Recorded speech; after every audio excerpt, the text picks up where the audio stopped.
गलत भटक गए और प्यास से व्याकुल होकर गिर गए।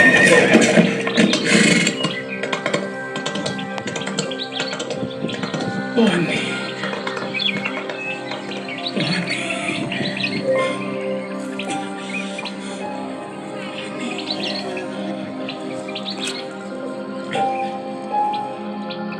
कोई है? पूर्वाय गिरये पश्चिमायाद्रये नमः। ये गुरुदेव मेरी मदद कर सकते हैं। गणानां पतये विनाधिपतये नमः। मैं प्यास से व्याकुल हूँ, मेरी सहायता कीजिए। अवश्य पुत्र, आओ, मैं तुम्हें पास की एक शिला के पास लेकर चलता हूं, जहां एक गुप्त झरना है। आओ मेरे साथ, चलो।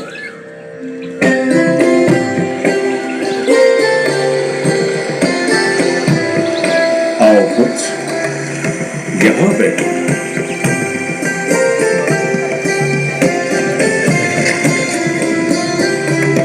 लो वत्स, इस कुंड के जल को ग्रहण करो, सब ठीक। अरे, मैं तो ठीक हो रहा हूं। वाह, मेरे हाथ पैर के सारे घाव ठीक हो रहे हैं। ये तो चमत्कार हो रहा है। मेरा शरीर एकदम ठीक हो रहा है। मैं पूर्ण रूप से स्वस्थ हो रहा हूं। मैं स्वस्थ हो रहा हूं। हे गुरुदेव, आपको मेरा शत शत नमन। मैं आपका आजीवन ऋणी रहूंगा। वत्स, ये तो इस गोपाचल पर्वत का चमत्कार है। मैं तो निमित्त मात्र हूं। यदि तुम मेरा आभार प्रकट करना चाहते हो तो इस झरने के चमत्कारी जल को संचित कर एक कुंड बनवाओ, जिससे समस्त मानव जन इसका लाभ उठा सके। और इस तरह सूरज सेन ने यह कुंड बनवाया और उसके बाद उसने यहाँ अपने किले की भी स्थापना की।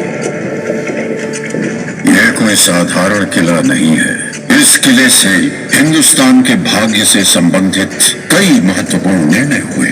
प्राचीन और मध्यकाल में बहुत सी राजाओं और साम्राज्यों की लहरें ग्वालियर से होकर गुजरी और जाहिर है कि उनमें से कुछ अपनी छाप भी छोड़ गई। इस किले के निर्माण में कई राजाओं ने योगदान दिया, जैसे मिहिरकुल कन्नौज के यशोवर्मन, गुर्जर प्रतिहार राजा मिहिरभोज, कच्छप घाट वंश के राजा कीर्तिराज, हिंदवी स्वराज्य के योद्धा और हिंदुस्तान के पाटिल राजर्षि महादजी सिंधिया। इसी किले ने 11वीं शताब्दी में खूंखार आक्रमणकारी महमूद गजनवी के विनाशकारी आक्रमण तक को रोक दिया था।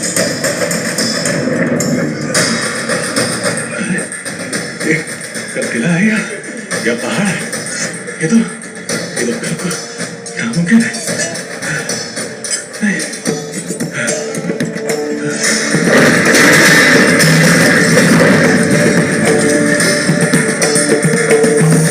सुल्तानों के सुल्तान जिले सुभानी, हम कच्छप घाट वंश का कुछ नहीं बिगाड़ सकते। ये ग्वालियर का किला नाकाबिले तस्वीर है। संगलात किला संगीन चट्टानों से घिरा हुआ है हुजूर। हमारे बेहतरीन से बेहतरीन कमांडबाज भी इसकी दीवारों पर चढ़ने पर नाकाम रहे हैं। तुम उसके सामने अपनी शिकस्त का इकबाल करने की गुस्ताखी कर रहे हो, जिसमें सारे कहीं न कहीं इसकी किलाबंदी में कमजोरी की दरार जरूर होगी। जाओ पता करो और किले पर हमला बोल दो।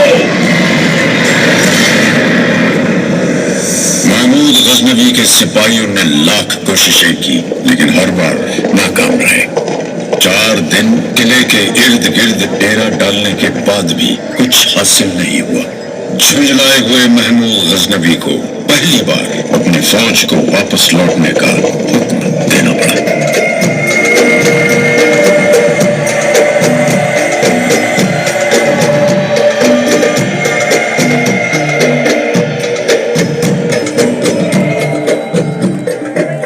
घाट के वीर योद्धाओं को बार बार खतरों का सामना करना पड़ा। पहले महमूद गौरी और तुर्की फौज, फिर दिल्ली के गुलाम वंश के सुल्तानों से। फिर भी वीर राजपूतों ने आखिरी दम तक लड़ने की ठानी थी। कच्छ घाट के वीर योद्धाओं, समय आ गया है। अब हमारे सामने एक ही रास्ता है, जिल्लत या मौत। जो दृढ़ राखे धर्म को, यही राखे करतार।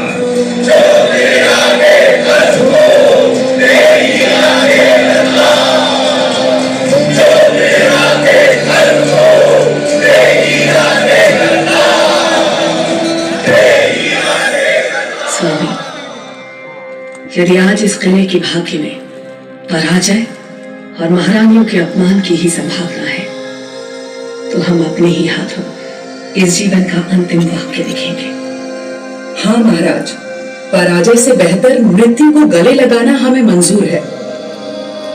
दासियों, जाओ हमारे 16 श्रृंगार की तैयारी करो। सच सबर कर हम मृत्यु का आलिंगन करेंगे।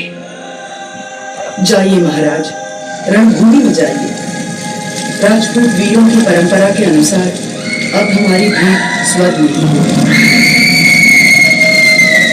राजपूत वीरांगनाओं, आपका साहस और शौर्य किसी भी महान राजपूत वीर से कम नहीं। और उसी के साथ अपनी आन और परंपरा के अनुसार महाराज और उनके वीर बांकुरे केसरिया बाना पहने रणभूमि में अपनी जान की बाजी लगाने के लिए चल दिए।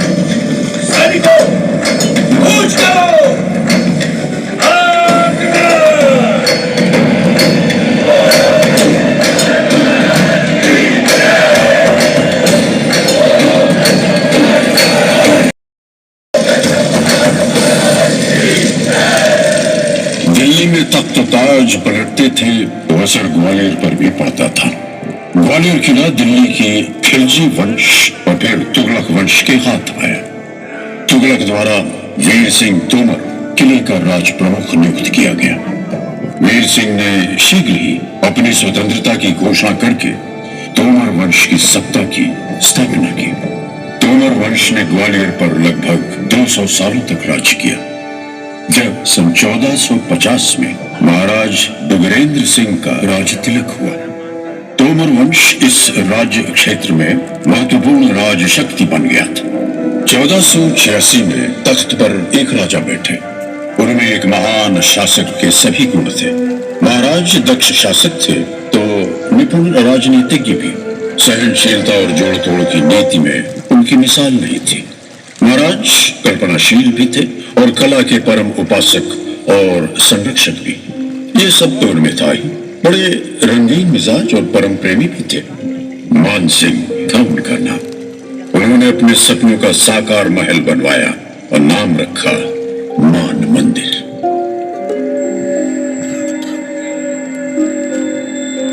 हिंदुस्तान में महल तो बहुत है, पर इस जैसा नायाब महल कोई नहीं। अरे ये इतना ऊंचा है कि हवा भी इसकी चोटी तक नहीं पहुंच सकती है।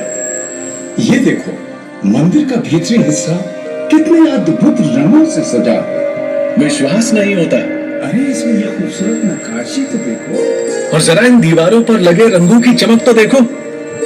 मेरी तमन्ना है कि मैं जमीन के अंदर बने केसर कुंड की बगल वाले ठंडे कमरे में जाकर देखूं। सुना है वहाँ रानियां सोने के खंभों पर रही रेशम के झूले में झूलती हैं। राजा मान सिंह तो बस हर नर नारी के दिल और दिमाग में बस गए।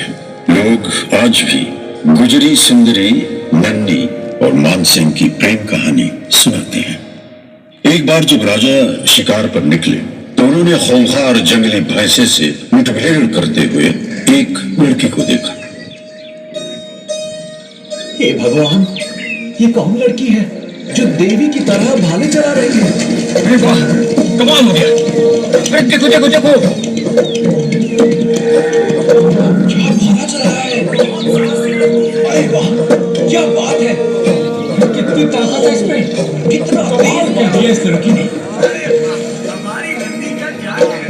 अरे चुप करो, महाराज आ रहे हैं। वाह, शाबाश। उस लड़की को बहादुर और सुंदर लड़की। तुम्हारा नाम क्या है? मेरा नाम नन्ही है महाराज। लड़की, अदब से सिर झुका। तू महाराज से बात कर रही है।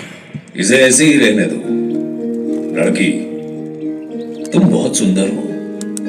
तुम्हारे लिए ये नन्ही नाम ठीक नहीं है। मैं तुम्हारा नाम मृगनयनी नहीं रखता। हिरनी सी आंखों वाली लड़की। हम तुम्हारी वीरता से अत्यंत प्रभावित हुए हैं और तुमसे विवाह करना चाहते हैं। ब्याह के लाने मेरी कछु शर्तें हैं। ए मोड़ी, तू का महाराजो नहीं पहचानी? इनके सामने नजरें झुका के आदर से बात कर। शांत, आप बीच में मत बोलिए। हाँ,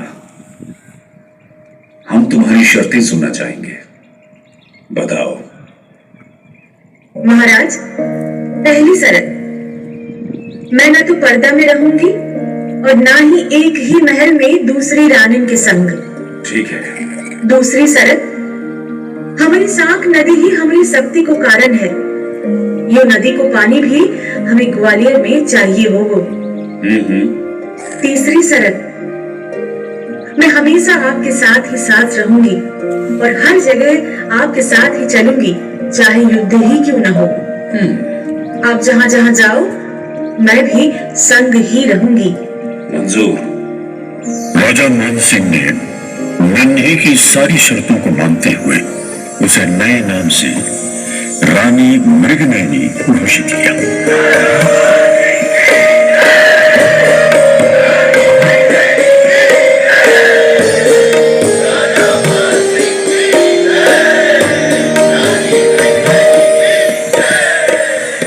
मृगनयनी ने बैजू बावरा से संगीत सीखा। दोनों संगीत के दीवाने थे। सुरों की डोरियों ने महाराज मान सिंह और सलोनी गुर्जरी को आपस में ऐसा बांधा कि बस वे बंधते ही चले गए।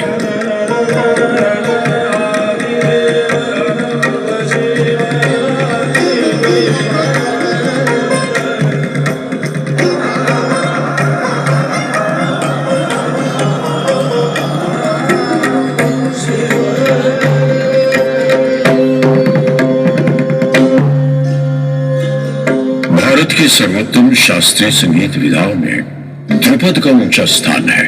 ध्रुपद के सृजन का सेहरा महाराज मान सिंह के ही सर है।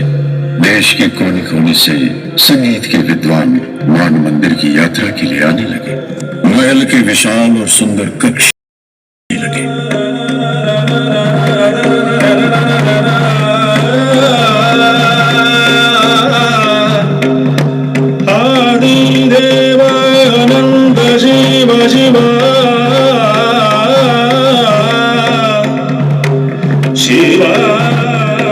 सुर सरिता का अनंत प्रवाह चलता रहता, शायद ऐसे ही, पर महाराजा मान सिंह का स्वर्गवास हो गया।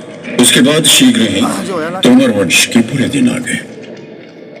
दिल्ली के इब्राहिम लोदी ने ग्वालियर किले के गिर्द घेरा डाल दिया। इस तरह पूरे 2 वर्ष गुजरे।